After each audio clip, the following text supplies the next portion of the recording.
Hey guys, welcome back to the channel. Today I'm going to be installing a new chain guide on my 2023 KLX300R. I picked this up from HyperLiteMoto.com and I think it's an Anker, A-N-K-E-R brand. I'll put the link in the description below.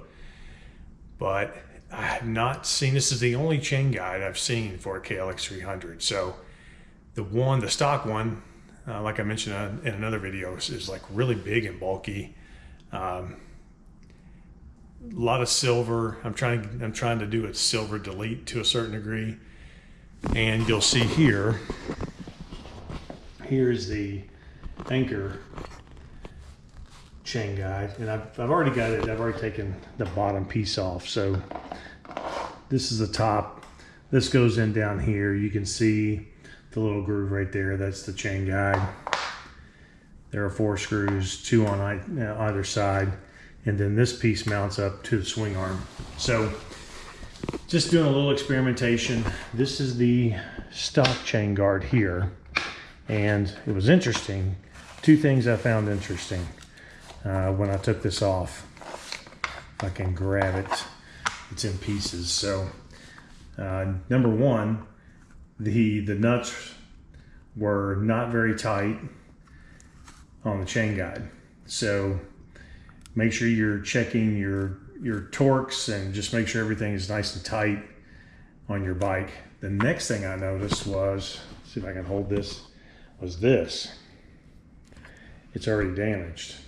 So my bike may have, I put a hour meter on it when I got it. I've got about 8 hours on it, and the previous owner said he had 5 to 10. And this area right here, this plastic inside, here's the outside of it, little guide. You can see this big owie right there. I don't know how that was impacting anything, but interesting. So I don't remember hitting anything to cause that, but I'm glad Anker has one.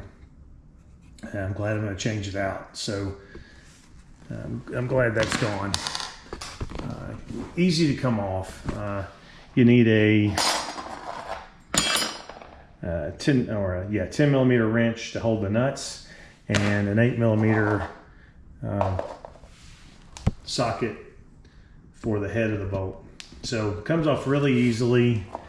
This is also a part of that. That's the part the chain rides on.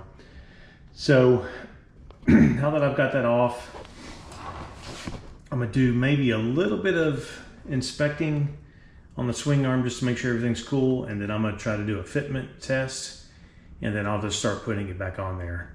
The good news is you don't have to it doesn't appear as though you have to take your rear tire off and your chain, all that kind of stuff. Since the bottom comes out of the chain guide, then it's just bolting this up, sliding this back into the bottom, and should be straightforward. I am going to put some Loctite on all the bolts so I don't have that issue of stuff coming loose. Obviously there's going to be a lot of vibration, a lot of that chain going through there has a potential for loosening everything up. So if this is something that interests you, please hit like and consider subscribing to the channel, and we'll get started.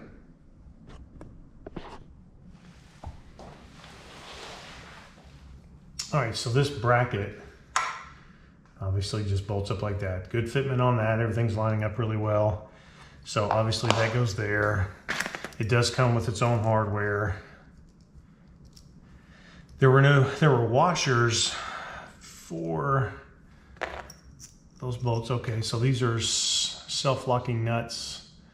We've got a little rubber in there, maybe possibly to help keep them on there. And I may just leave that and not put Loctite on those. We'll see how that goes. And then here's this bracket. So I'm gonna have to come down. Not sure how that's gonna Not sure how that's gonna fly. So that's gonna have to go like that. Not sure if it comes.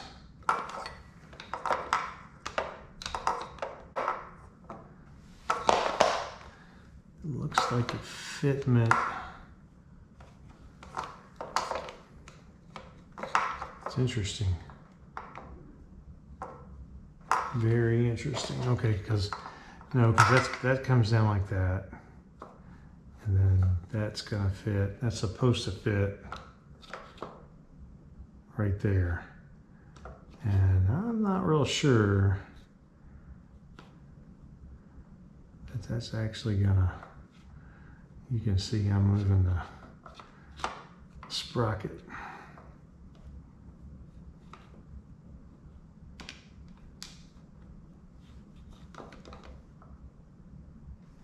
And then once again, there are no instructions here. Okay, so we've got these two and we've got those two. So these two are the mounting, the small set.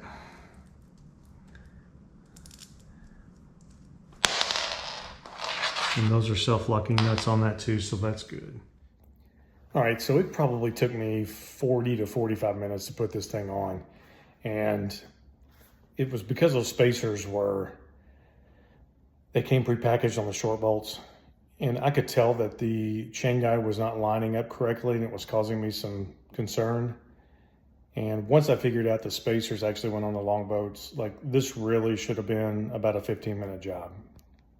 Not exactly sure, like where does that spacer go? Does the spacer go on this side? Or does the spacer go on the inside?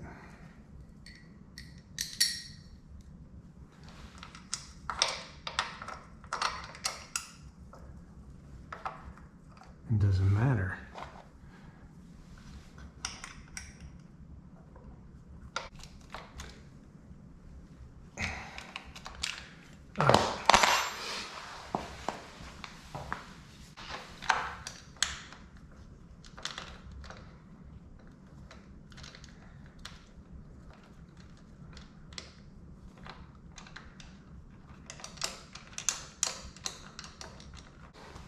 I think it looks a lot better than the stock, but I'm just not real sure about the alignment. Like that's how I've got it going in.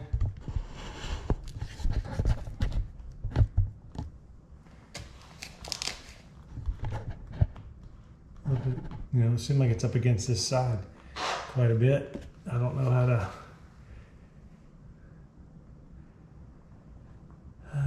Let's see.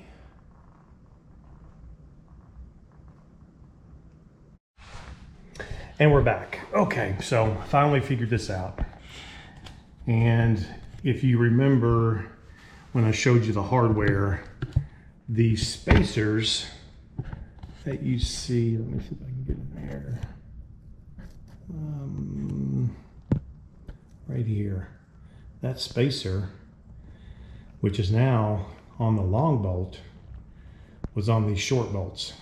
And so they were already put together.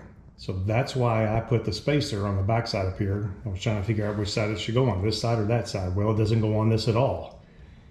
Because you could see earlier that the guide was all jacked up. And so now that I put the spacer in here on the long bolt, this lines up really, really nicely. Like that's the way it's supposed to look. So at least I'm glad that, you know, maybe with this video I've added a little value to your life by troubleshooting that for you. So the spacers come on the small bolts, but very, very important, they go on the long ones right inside between this Anker plate. I don't know, that's Anker's the brand name, this mounting plate, and in between that and the guide. So that gets it to line up perfectly. There we go. I'm gonna go ahead and finish it up here. See if I can keep some of that in frame. I don't know if I am or not, but I'm gonna go ahead and put some thread locker on these other ones now. I'm ready to install the bottom of the guide. So I'm just gonna put a little drop. And let's see, I think that goes in like that.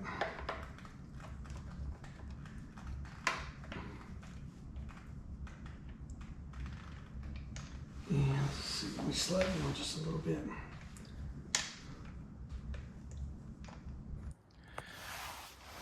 All right, so there's the finished product. And I think you'll admit that looks a lot better than the factory one. I'm not sure if I don't think it can be any smaller just because of the engineering of the bike, but it's less obvious that it's black. So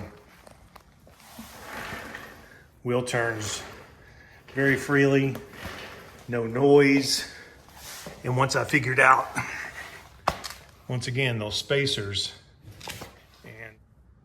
and once again, it was specifically this one, this spacer, and this spacer, where they went, like it, and it changed dirty. I haven't cleaned it off from my last ride, so I know I'll get some hate for that, my bad.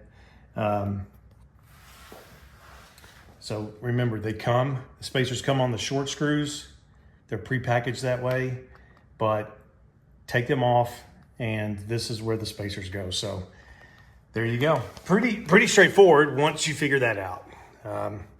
If you follow the video, and hopefully I'll edit it in a way that it'll be easy to follow, you shouldn't have any issues. So we'll see how it wears over time, but just glad to see that there's an option out there for the KLX300. Once again, if this video helped you, please hit like, think about subscribing. The channel's growing ever so slowly, but it's growing. Have a great rest of your day.